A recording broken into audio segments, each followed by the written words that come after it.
Hello listener, today I would like to explain one judgment which is related on the eviction order given by the Supreme Court of India. The judges were there: Justice V. Ramanu Subramaniam, Justice Mr. Saha, Justice Ashok Bhushan, who are the author of this judgment. Let me tell you the facts. The appellant, who was the legal representative or who was the landlord of a shop rented to tenant for 2000 rupees as per the agreement they made. Rent agreement required tenant to pay by 5th of each month by cover house tax, electricity bill and 10% annual rent increase.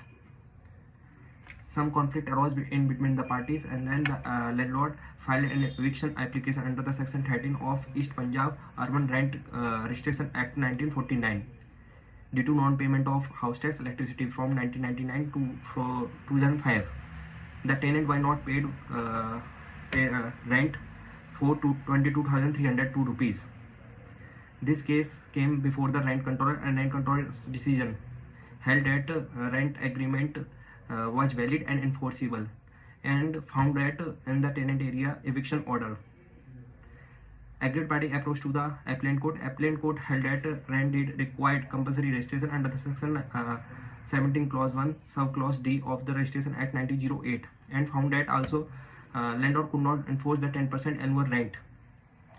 Then set aside the eviction order. After that, the aggrieved party approached to the High Court. High Court agreed with the appellant court, and landlord revision petition dismissed. Aggrieved party approached to the Supreme Court of India, and this case came before the Supreme Court of India, held that rent deed did not require compulsory registration under the section 17 clause 1 sub clause D of the Registration Act 1908, since it was a monthly tenancy with no specific period exceeding 1 year, and also found that on the tenant appellant court aid in setting aside without determining eviction order whether tenant had cleared house tax, electricity bill dues, and restored the eviction order given by the appellant given by the rent controller.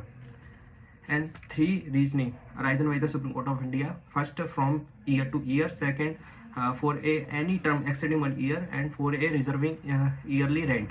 These are the three reasoning given by the Supreme Court of India, and set aside the eviction order. And last, Supreme Court of India allowed the appeal and restarted the eviction order. I am hope you are understanding. So I am going to bind up my words. Thank you so much all of you for listening to me. Thank you.